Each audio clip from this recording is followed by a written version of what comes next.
2-3টা দিন বৃষ্টি হওয়ার কারণে প্রচুর পরিমাণে পানি, এই যে দেখতে পাচ্ছেন প্রচুর পরিমাণে পানি। এই পানি হওয়ার কারণে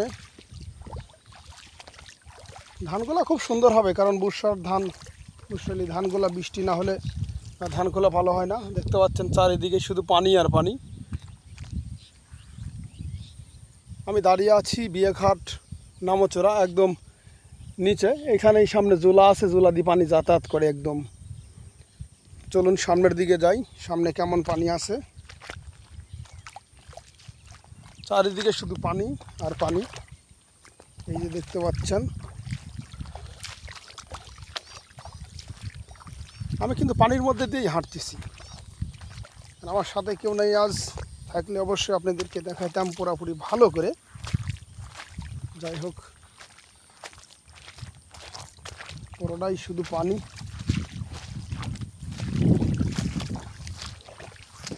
চলুন আমরা সামনের দিকে দেখি।